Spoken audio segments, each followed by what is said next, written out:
with paid.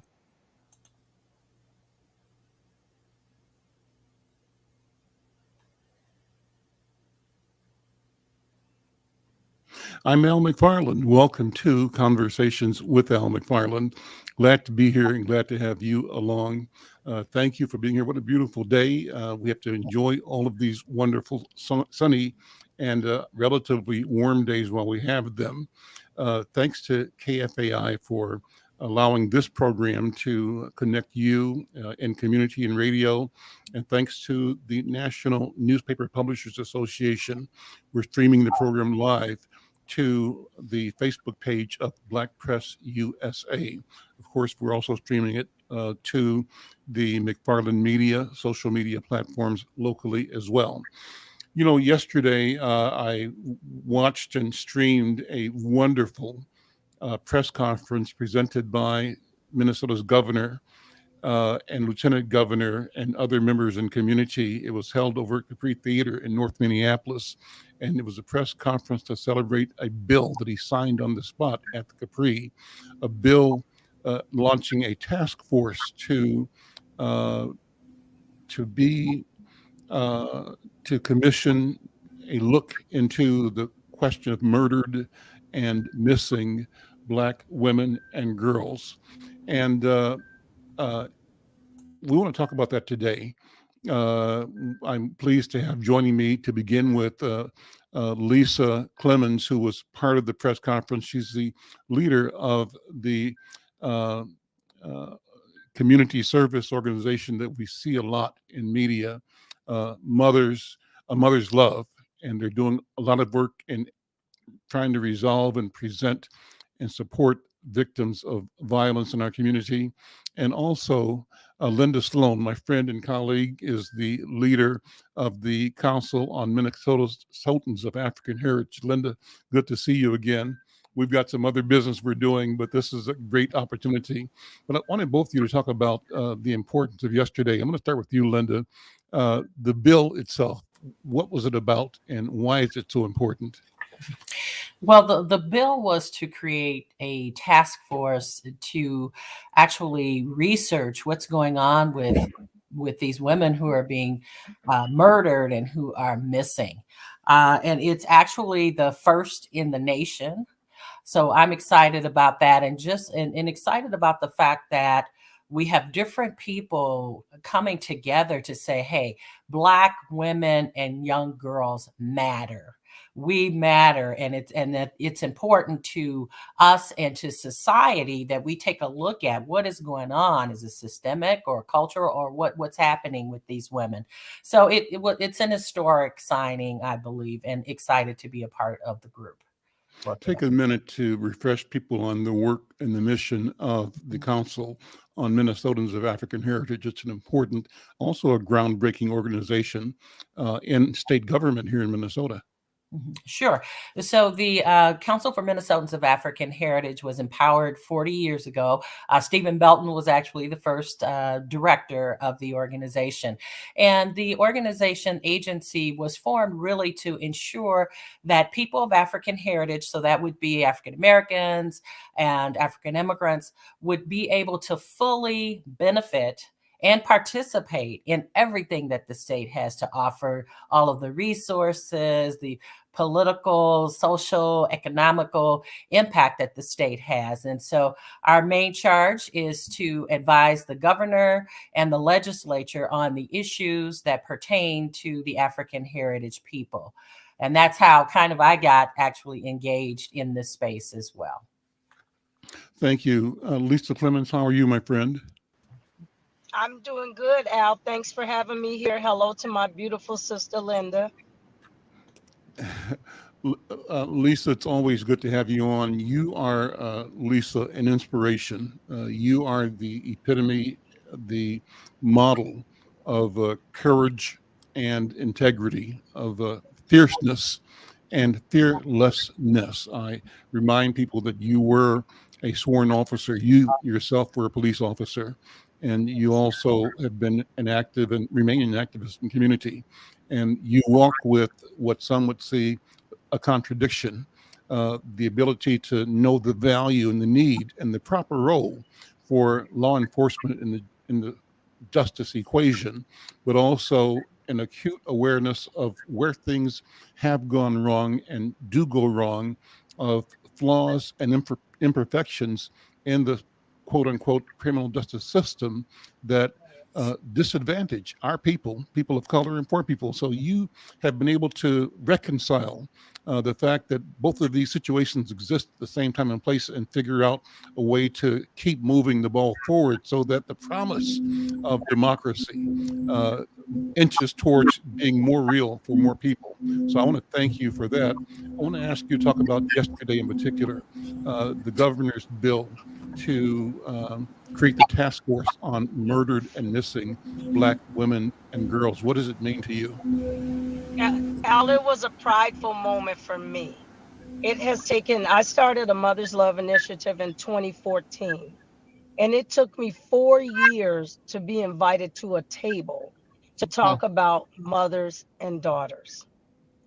It took me 4 years for people to understand that if 70% of households are headed by mothers, especially in the African American community, that is no diss on our Black men because they help us in many ways. But if we are heads of those households, how can it be a table set that we weren't sitting at? I'm glad you mentioned the fact that I was a Minneapolis police sergeant. I'm unapologetic about that, Al, because it allowed me to have the insight into law enforcement and into being a person as an activist in the community. So when I was in the police department, I worked in child abuse, I worked in sex crimes, and my closest friend, Lieutenant Gunter, retired Lieutenant Gunter, worked in juvenile. And the reason I mention those units is because in the Minneapolis Police Department and departments across this country, those are the least desired units to work in, and those are the units that you go to when you are under punishment in your police department. So think about that. Sex crimes, Hmm. women, child abuse, children, juvenile, youth. How can those be the least desired in units that you get sent to under punishment? So Gwen and I used to talk all the time, Al, about parents whose daughters or sons were missing, but primarily it was daughters. Once the system classifies you as a runaway the first time, you are a runaway from that moment on. Nobody is looking for your child. And it always drove Gwen and I crazy because we had this huge assumption, and 9 times out of 10, it was young Black girls. So there was this huge assumption that young Black girls couldn't disappear unless they wanted to disappear. They had to be part of their disappearance. They couldn't be forced into sex trafficking and molestation and rape and kidnapping, only to years later find out that is exactly what was happening to our young Black daughters. So while it took us a long time to get to this point, laws aren't named after little Black kids. Laws are not named after Black women. Amber Alert wasn't a Black child. Hmm. All of these things were not named for us. So I don't know why anybody would think that they would create something like this before now. But it has been created. And I, like Linda Stone and Lakeisha and everybody else that's on this team, we intend to make it work. Talk about the numbers. The numbers are horrific. Do you have a sense of what the numbers are in Minnesota or the numbers around the country for murdered and missing Black women and girls? Anybody? They did give us the numbers at the press conference. That was the first time I heard them. I did not write them down, but I'm so glad to see Jalila pop in because this is my sister who deals with our young Black girls who have been shot, families of those who young girls and mothers who have been killed. So her numbers will be astounding. Jelena, good afternoon. Good to see you. Thank you for joining the call. Uh, and let me make sure I'm saying your last name correctly. Jalila Abdul Brown? Brown, you got it. You got Got it. it. Okay. All right. You All got it. right. So thank you for being here. Thank you for the work that you're doing in our community. I'm going to pass the mic to you. What's on your mind, and what do we need to do to learn about our responsibility, our need to be accountable as community, and as parents, as sons and daughters, and mothers and fathers? What should we be thinking about? Thank you so much for having me, Al. And I want to say thank you to Lisa and thank you to Linda and other women that's on this task force, and Ruth Richardson for really being a champion of this bill, right? And really letting us know this is a crisis. And so for the last 3 years, the numbers that women of girls that just have been shot in the city of Minneapolis and Hennepin County alone is over 500 Black women and girls of color. That is astounding. And my view is that I get to see them first in the hospital with the Next Step program, which is a part of the City of Minneapolis Office of Violence Prevention. But with my own nonprofit, which is Change Starts with Community, I get to interact in the community in North Minneapolis. I'm right, like I like to say, in the hood, just where you're going to find me at, really dealing with where we are in our own communities on 38th in Chicago, in the Phillips neighborhood. I'm going to always be where Black girls and Black women are. So for me to see that many women and girls shot, and my sister is the reason I got passionate. My sister was shot and she got no help. There were no resources. She had to quit her job and she had to start from scratch. And I had to help my sister rebuild her life. And from there, I knew, like Lisa said, we had to save ourselves. Amber Alert is not named after a Black girl. And so when I began to see all these women of color be shot, and let me add this, it has not been domestic violence. Over the last 3 years, the girls and women I've seen have not been domestic violence. It has been neighborhood violence. There she goes, shoot her. That is ridiculous. Like, how do we get here in our communities, right? And why are we not being protected? Why are Black women and Black girls not being protected? So I felt like it was a crisis. Lisa felt like it was a crisis. We're in the community every day seeing this. When they're getting shot, I'm at their bedside. We just got, and shout out to Bishop Howe, who allows me to host these meetings in his church. Of this year, I have, like I said, over 320 women and girls that have been shot in the city of Minneapolis. I've buried all those young Black girls. My youngest this year was 6 years old, that I watched that baby die, take her last breath, and I helped bury her financially. Bishop Howe gave up money, the state of Minnesota, and McAfee, right? So you got you're asking the Black clergy to step in, you're asking boots on the ground, you're asking us to step in, and now we're becoming hospital responders. We're in the community. It's so much expected out of Black women. My thing is, why weren't we protected? So what Lisa said, right, we're going to continue fighting. I believe that this is a step in the right direction so that we can get laws and policies that reflect who we are culturally, right? And then get at it from a trauma-informed care lens that says that nothing is wrong with me, even though something happened to me. So that is where I come in at. And I just so happen to also be a pastor in the city of Minneapolis. So I am thankful for the work that Lisa is doing and her team.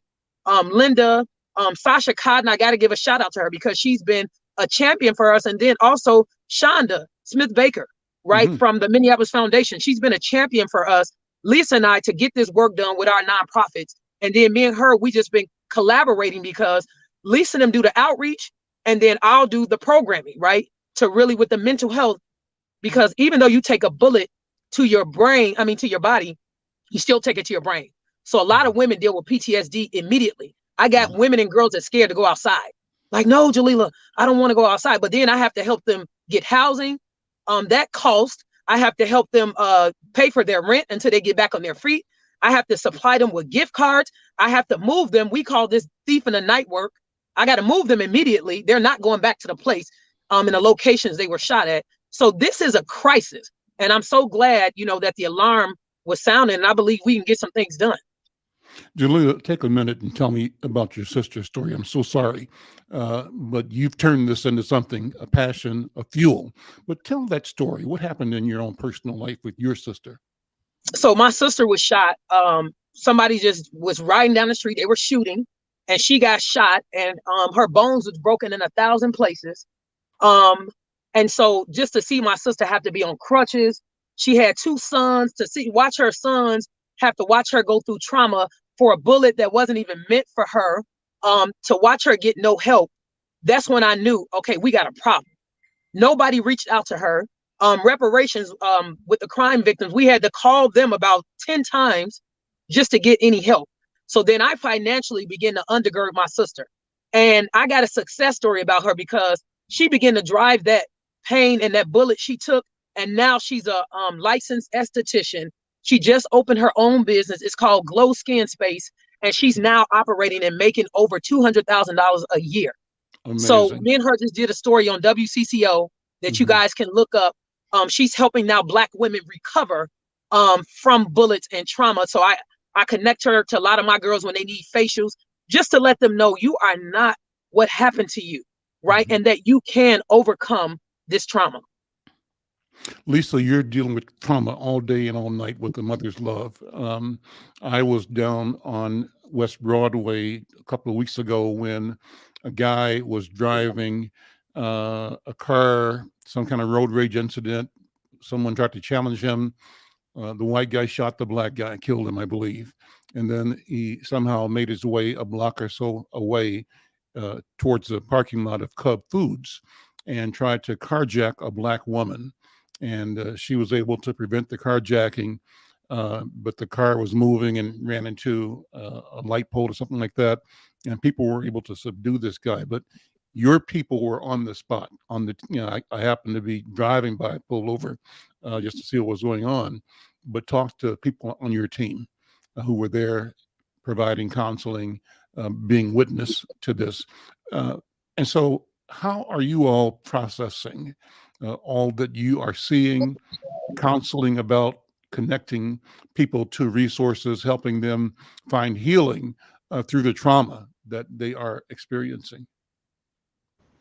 I think, Al, most people think first I want to send a shout out to We Push for Peace because they were the ones who apprehended the murderer. And I want to send a shout out to Jalila because I called her and said, I need a home church for this family. And she said, you got it. I called Bishop Powell. He said, what day do you need it? That's how relationships work out. But we deal with grief, I think, by pushing it down. I don't think we really deal with grief because we rarely have time to even pause before the next incident happens in our community. When people get mad at me because I don't get involved in the police shootings, I've been on the other side of that. What I see in my community is us killing us. And I have to be able to get on the right side of that. As you know, my niece was murdered, Al's daughter, over a card game. Shot in her chest one time, and she died. So these things have impacted every family in the Black community. I don't care if it was your child, your sister's child, the neighbor's child. It continues to impact us. It continues to add trauma to us. We continue to grieve, even for, as you know, Jalila, these are families that's not related to us, but we grieve as if they are. So in my team, I can see it in my team. I can see it, Al. They will come to work even when you know they are broken. They will still show up to do the work. So I have to call Reverend Heron. I have to call Reverend McAfee. And I have to say, you grounded. You have to go talk to somebody. And that's how we end up dealing with our grief and trauma. Or I'll take them to a comedy show. I'm taking them to have their nails and toes done. I mean, I'm just trying to do anything that will get a smile or some laughter out of the women on this team. We see it before it gets to the hospital, Al. Once it gets to the hospital, it's Jalila's. We go down to the hospital to offer her any support she needs. If she's got a funeral, she'll call and say, hey, I need a mother's love here. And that's what we do. We play off each other in a partnership. I'm Al McFarlane. This is Conversations with Al McFarlane. My guests include Lisa Clemons. You heard her voice just now. She's the originator of A Mother's Love, Jalila Abdul Brown. And Jalila, give me your organization's name again. It is Change Starts with Community. Change Starts with Community. Great. And Linda Sloan, who's executive director of the Council of Minnesotans of African Heritage. And we're talking about I think a watershed event yesterday. Yesterday morning, mid-morning, Governor Tim Walz and Lieutenant Governor Peggy Flanagan joined Public Safety Commissioner John Harrington in announcing and that they were going to be signing a bill on the spot at the Capri Theater. The bill created the task force on murdered and missing Black women and children. And that's historic. It's significant. It comes on the heels of pioneering work done, I think, by Lieutenant Governor Peggy Flanagan, an American Indian. And at her instigation, the state had previously moved to create a look at murdered and missing Indian women and girls. That's significant, but now an initiative to look at the same set of circumstances for Black women and girls murdered and missing. This movement is not just in Minnesota, it's national, because the catastrophe is not just in Minnesota, it is national. And I hope that we might be joined before the hour is over from people who are on the national level, or there may be others looking to get in the program. AZ is my producer. If others log on, AZ, just bring them into the program. We want to expand the conversation. And so, Linda, what will the task force do? What is the work of the task force, and how can citizens support this work? The work of the task force really is primarily to research and to make recommendations. You mentioned earlier about the numbers. The fact is, we don't really know what the numbers are. It's so what was stated was between like 64,000, 75,000. So that just tells you there are a lot of women and young girls who are missing and murdered, but we don't have the numbers. So what will happen is the task force will deliver a report December of next year, and that report will have recommendations. It'll have information about systemically what's going on with policing, socially, culturally. So everything that relates to what could possibly be the problem, we will be doing the research on it. And then also coming up with some recommendations as to how to deal with this problem, because it is, I mean, it's a huge crisis. And before I forget, want to give a shout out to Lisa and Jalila. I just so admire you two and the work that you're doing in the community. I started working with 21 Days of Peace and started being out there on the streets.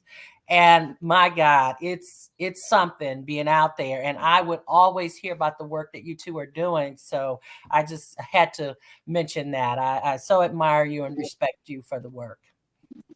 Well, Jalila, what do you want to be an outcome of this? What kinds of things in your spirit, in your mind, will this work lead to? I want to see laws and policies that reflect us.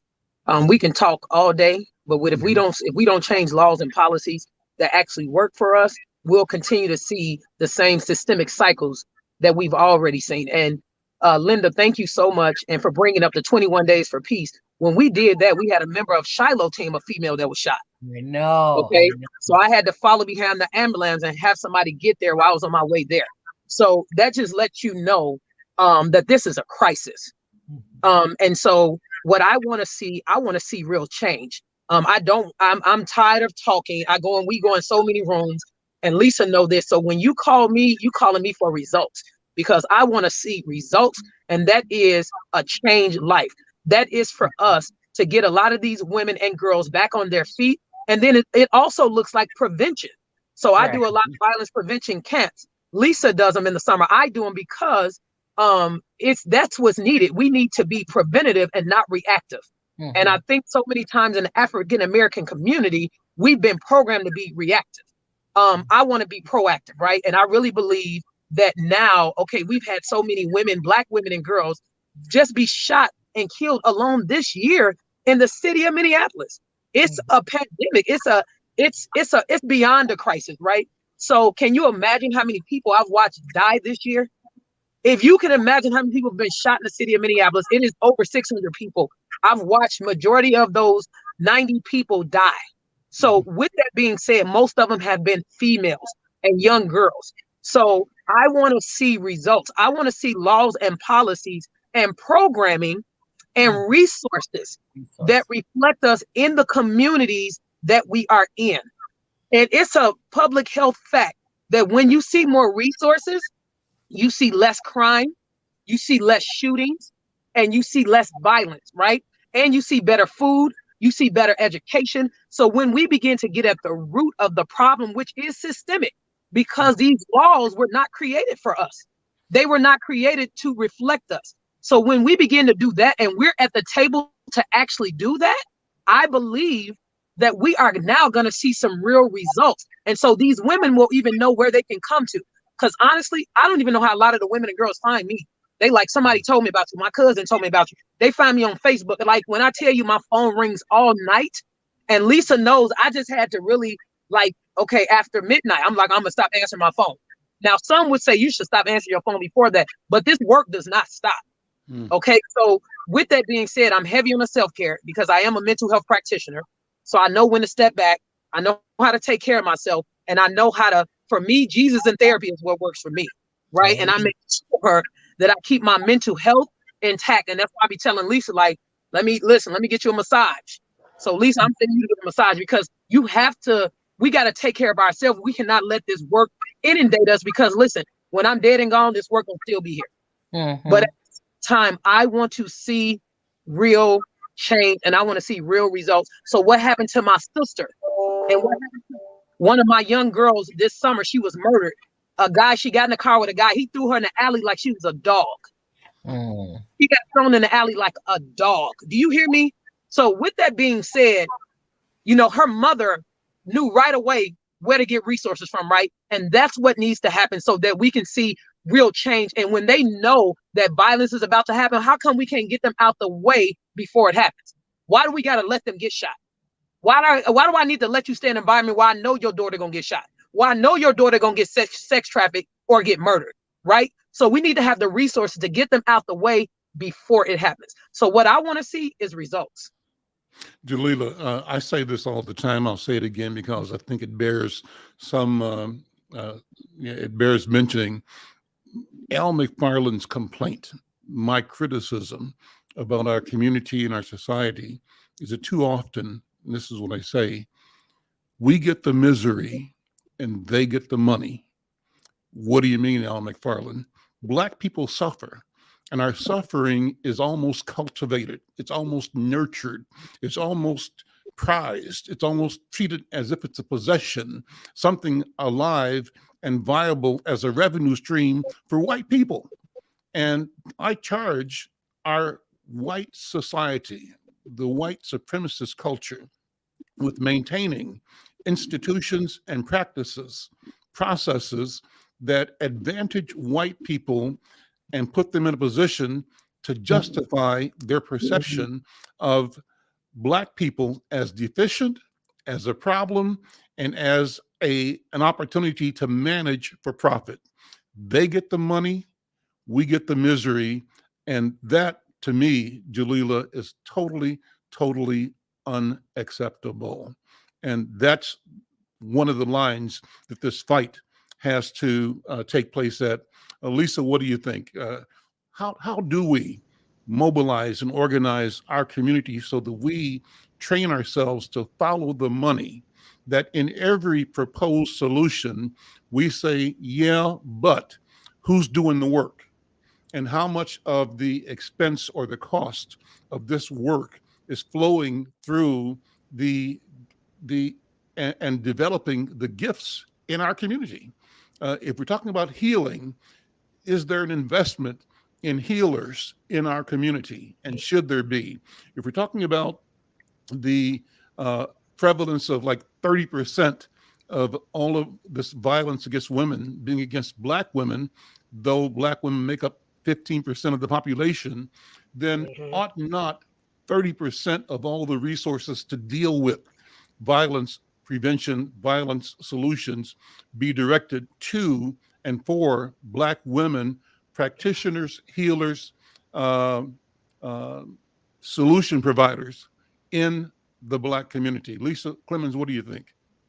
So when you say follow the money, my thought immediately is, but where are we following it to? Yeah. When white America puts money on the table, they tell you what you can do with that money. They don't allow you to do what you know needs to be done with that money. And I'll say this at risk of pissing people off, but it is what it is.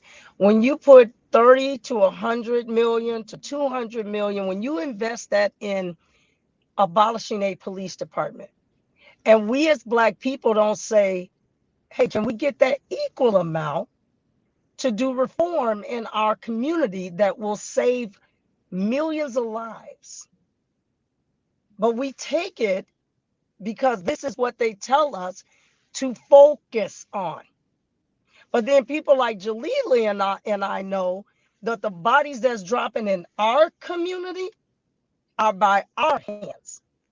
So if we're not getting, when you say follow the money, that money is telling us what we can spend it on and what's best for Black America. The violence in our community is lucrative. Mm-hmm. It's lucrative. You will hire more doctors. You will hire more this, more that, to tell us, once again, because they won't look like us, to tell us what's best for our community. And if I can give you one example, we plastered the community out over a summer and a half ago about an at-risk youth center in the Gordon Center, a building that was created for children. They wanted to do a temporary, I always make sure I do that. They wanted to do a temporary shelter for women. I said, so you're going to put women who have been domestically abused in North Minneapolis in a shelter up the street. That in itself is not safe. But we want something permanent in that space. So we went out and talked to the community, put out flyers. The community came forward and said, no, we don't want that. We want an at-risk youth center, someplace for these young people to go to change their narrative, to learn their history. And I'm telling you right now, you can hear the purses of the city, the county, and the school board snap shut. They took their money off the table and they left. Because if you are not going to do what we tell you you're going to do, you are not going to get this money. How do That we fix is that? Historical in the Black community. And Lisa, that's exactly what I'm talking about. And they will invest in ways that they see a return for their cousins, their uncles, their business associates, their colleagues, their institutions, their charities. They've got a broad system of supporting white supremacy, white culture, white community, white advancement, and often it's at the expense of Black people, but then they blame Black people as being deficient, as being a problem, but they themselves create the problem. I'm Al McFarlane. This is Conversations with Al McFarlane. I'm talking with Lisa Clemons from A Mother's Love, with Jalila Abdul Brown, and with Linda Sloan. Go ahead, Lisa. We create a lot of that ourselves, though, Al, because even when we're talking about reimagine public safety, I could reimagine public safety. I don't have a problem with that. But when you talk about we want to bring in more social workers, we want to bring in more mental health workers, well, will they look like me? Will they look like me? You and I both know when we look at college degrees and the viable candidates, that's not going to look like us. So if you're going to tell me you're going to bring in somebody that look like me, that's culturally competent, that has experienced some of what I have experienced in my life, I'm okay with that all day, every day. Sure. But they don't do that. They haven't done it. We don't ever ask. And as you point out correctly, the talent pool that is not developed as yet. But the question is, where do you start? And when do you start? And I think you start here and you start now. And Lisa, I think we need to be speaking into existence. I tell people as often as not, when we talk about health disparities, we focus on, the glass being half empty, and it's kind of woe is me and all the things that are going wrong in my life and this, that, and the other. I say, yeah, maybe true, but it's not the whole story. There's a way to look at this thing differently, and that every problem that's out there, really, we have to retrain ourselves to see as an opportunity and see ourselves as the solution. And so the solution side, to be owners of the solution side of the equation, means that we use all the things we imagine, that we train for, that we grow in our relationships with each other and relationships to the problem, to become the answer, to do the prevention, to be the prevention, and to provide the interventions as interventions are needed. That includes being able to look way upstream. How do we get the 5-year-olds and the 9-year-olds and the 12-year-olds on a compassion and empathy track, where a 5-year-old, that your granddaughter has a loving personality. That she loves her grandma, loves people. Her spirit is a spirit of compassion. You see that in that child. How do you start now ensuring that this child's natural gift for compassion and empathy is developed and trained, so that as she goes through public school and high school and college and university, she becomes fully who she already is? How do we make sure that every child in our community, right, is identified and supported and acknowledged for being in and of herself and himself a gift? That our children, and that we are the gift that we're looking for. What do you think, Jamila? Al, that's a great question. And I like to say that I'm always solution minded. That's just my personality. And so I won a health equity award with the Minnesota Business Journal this year. I was just granted the Hometown Hero Equity Award from the Minnesota Vikings on the field. And so it really shocked me, because I'm like, how did y'all find me? They like, we looking at the work you do. We're looking at the health equity. So I'm a part of the health equity department at Hennepin Healthcare.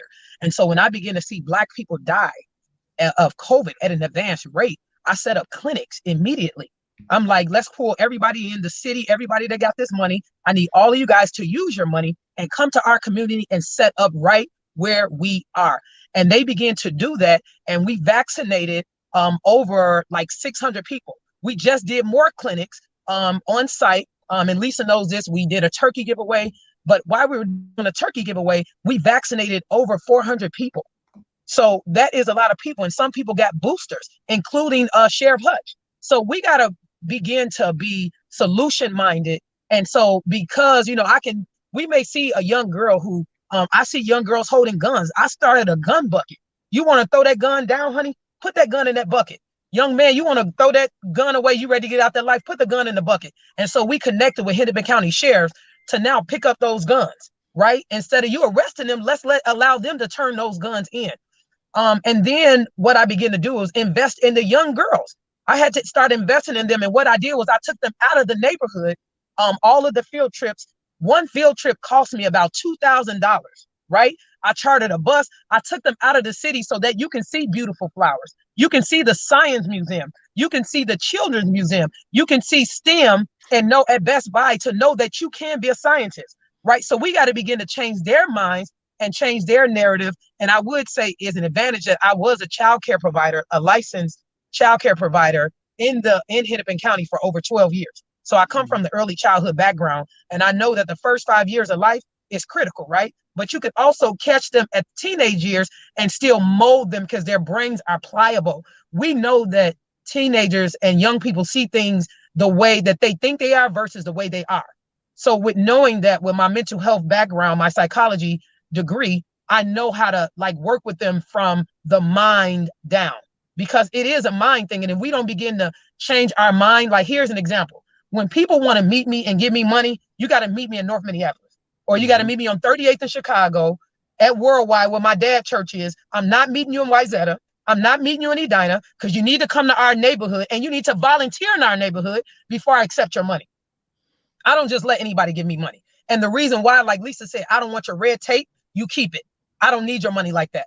Right. I sold a house and I walked away with over 200,000. And my husband, I spoke with him and I said, can I invest 70,000 of this money back into the community? You know what he said? Go ahead.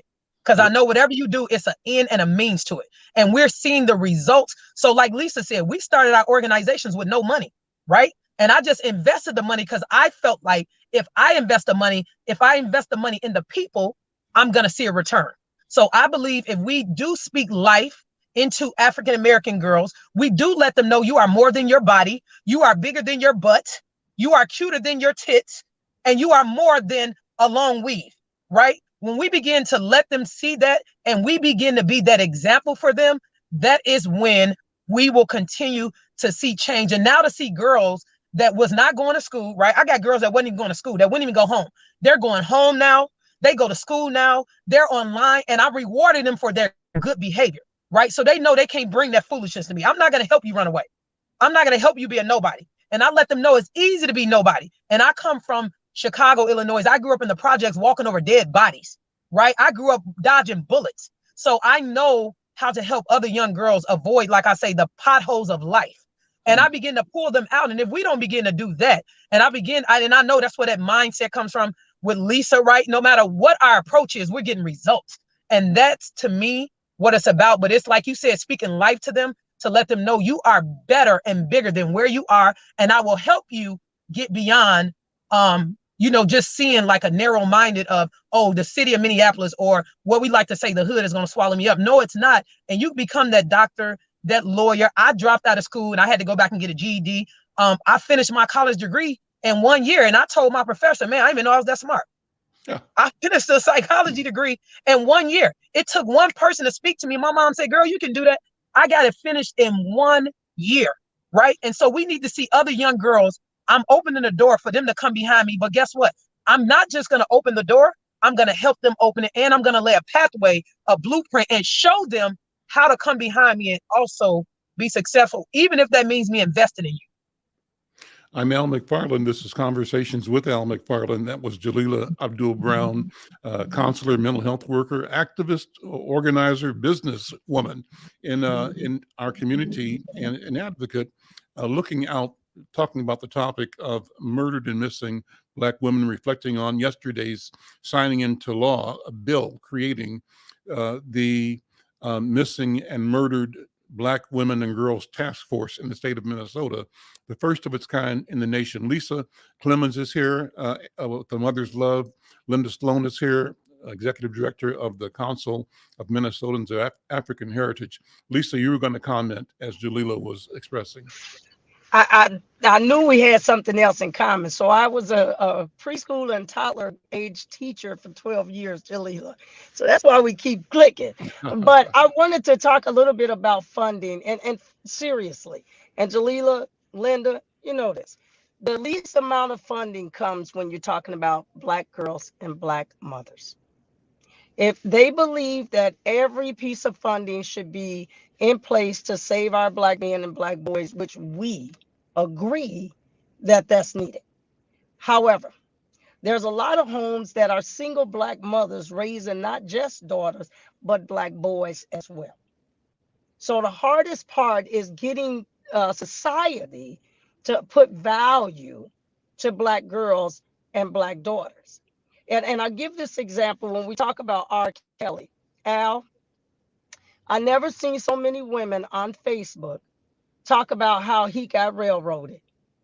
We did not put a value on the girls' lives that he ruined.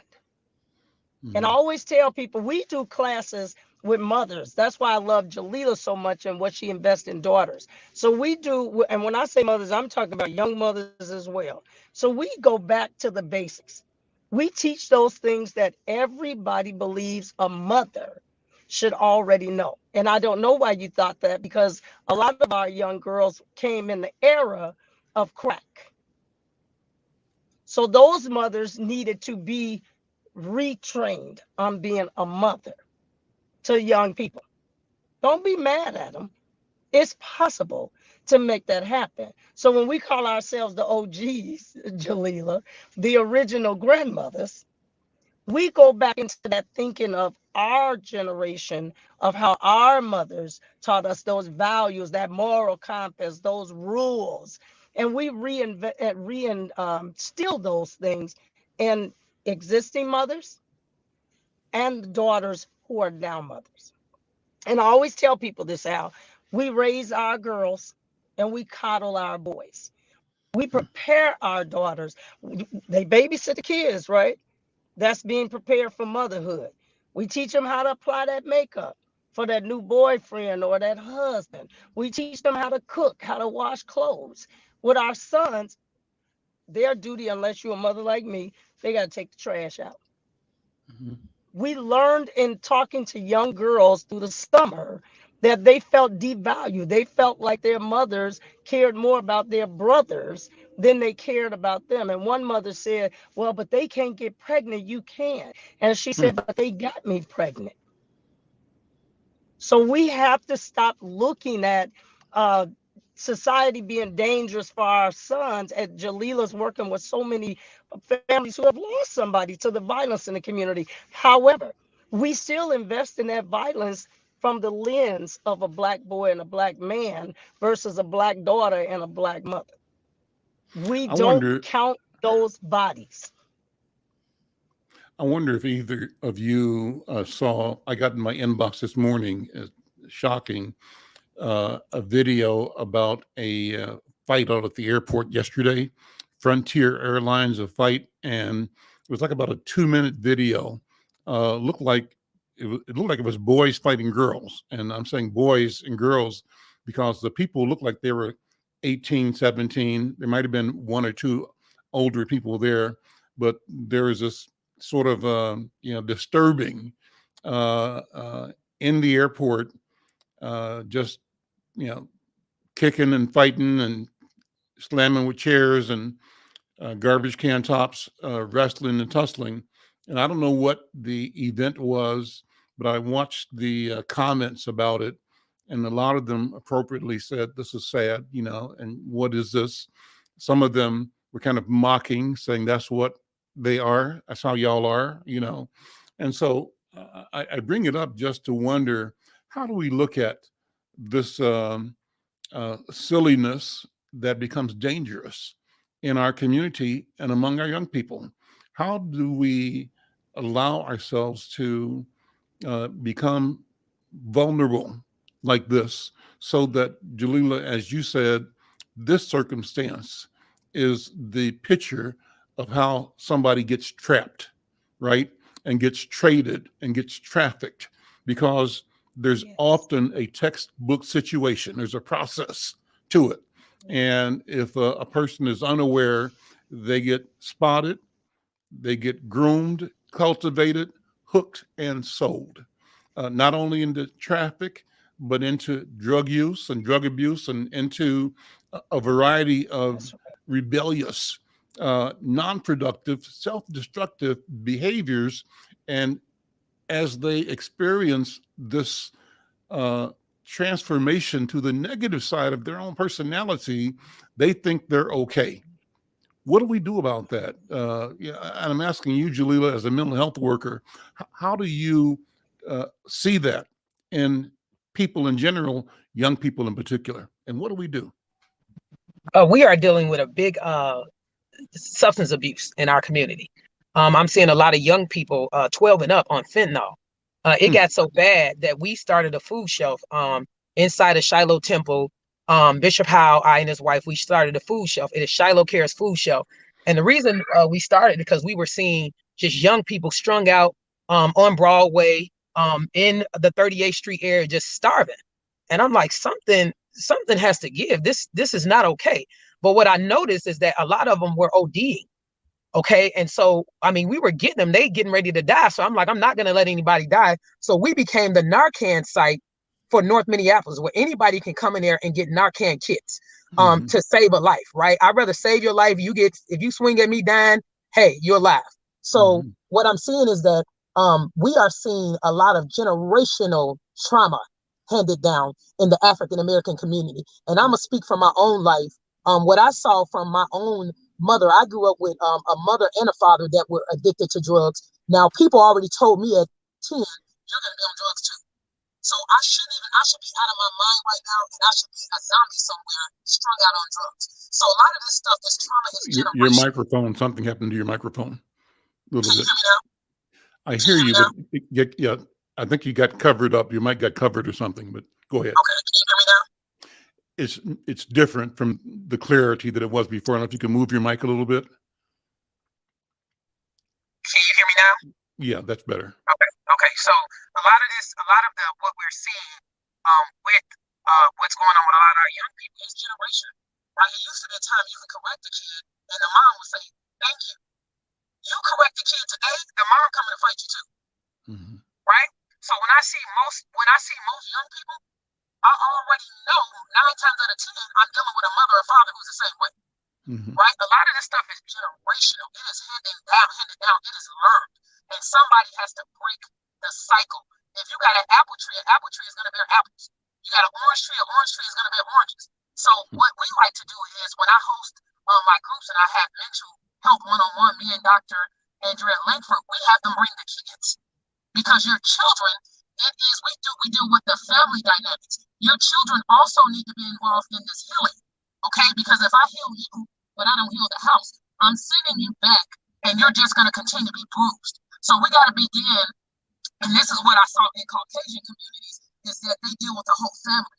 Okay, they deal with the family dynamics, and a lot of in the African American communities, we were not. It's you got the dad, and then you deal with the dad, but the mom, he get home, the mom still fussing, flipping out. The kid, now the kid drinking, smoking, because you got a mom or dad smoking and drinking with them.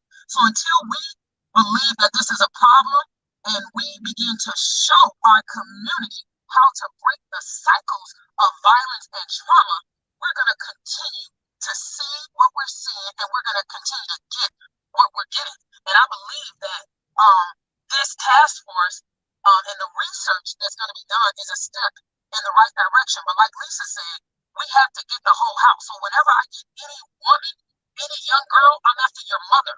I'm after your grandmother. And I want you to bring your kids because we are going to deal with the family dynamics. Because I cannot help you and leave your household behind. It does not work like that. And that is what we have been running into. And that's why I like to say we got trauma on top of trauma. And they say hurt people hurt people. And until we stop the bleeding in our own communities, until we stop the bleeding in our own homes, and we stop telling our kids what happens in this house stays in this house, we'll never see transformational change. And so I'm after legacies. I'm after your daughter. I'm after your mother.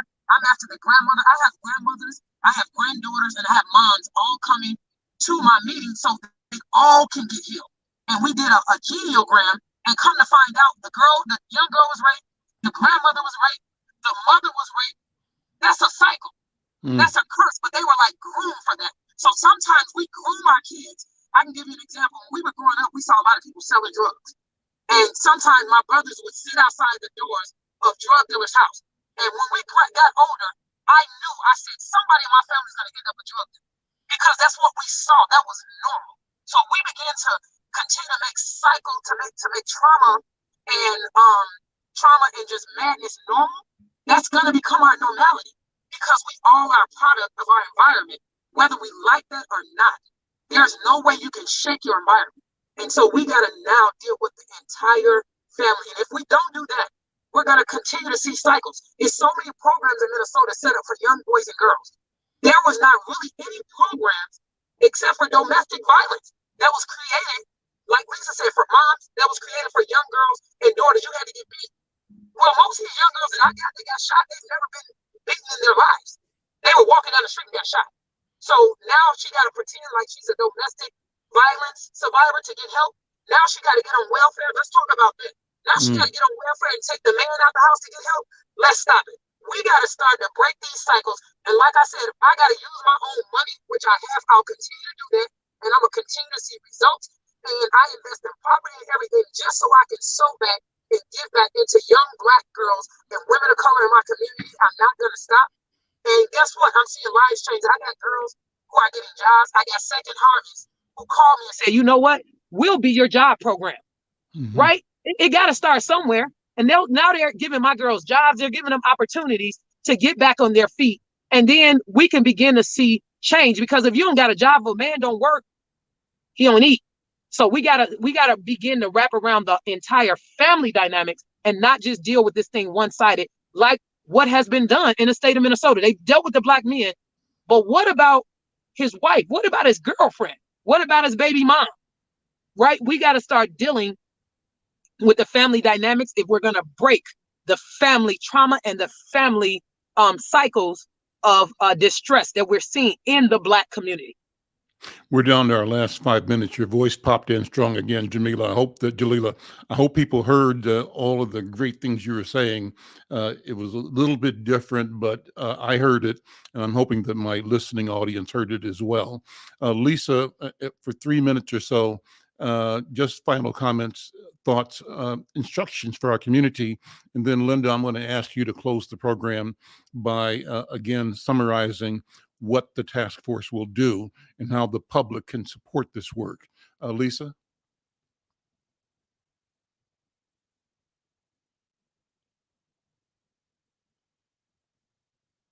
Now, Lisa, I can't hear you now. So you are muted, I think. Yeah, try it now. Okay, Linda, why don't you go ahead? Let me see if your voice is okay. Can you hear me? I do. Go ahead. Okay, perfect. And so the task force is really going to do the research. They're going to try to find out what the numbers are, what the issues are. Are the issues systemic? Again, are the issues political? So just trying to get to the nuts and bolts. And from there, how do we solve the problem? And then they're going to make recommendations as to the legislature, because I think Jalila mentioned it earlier too. A lot of things and a lot of change is driven through policies and legislation. And so it's important to understand what the issues and the problem is, have a clear picture of it, and then see how things can be changed through legislation and then funding. We've got to have people in the right places so that we can get money for programs and equal services. But if you don't have people in position, if you don't have people on boards and commissions and sitting at these various tables who can say, hey, well, what about XYZ? Then we won't get the funding to drive the change. So this task force is really just going to look at it comprehensively, see who the players need to be, see what needs to be done, and then make recommendations to the legislature and to the community as well to drive the change. And again, Jalila mentioned transformational change. Is the task force membership already set? Are there subcommittees that people can get involved with if they want to be participant? Yes, the actual task force is pretty much set, and it was dictated by statute. So within the bill, it listed you have to have a representative county sheriff, you had to have a representative bureau of criminal apprehension. So it is set, but then there will be an advisory council created out of this, and that's where the community can really get engaged. So for example, Jalila, are you on the task force? I'm not sure if you are, but you would be a good person to be a part of that group. So who are the people who are actually doing the work? So everything that she talked about today, I knew kind of in a big picture, but she knows the reality. She is living the work that needs to be done. And so there will be an advisory council that'll be created of people who are right in the trenches who can say, hey, this is exactly what's going on. This is what's needed. Lisa, try your mic again. Let's see if you can get a word in here before we close out. Lisa. Nope, not hearing you. Listen, I just want to say thank you so much, Lisa.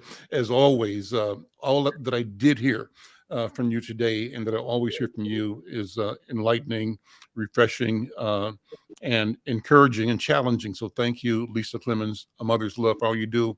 Jalila Abdul-Brown, what an amazing story and narrative and set of solutions and attitude, confidence that you've brought to this program today.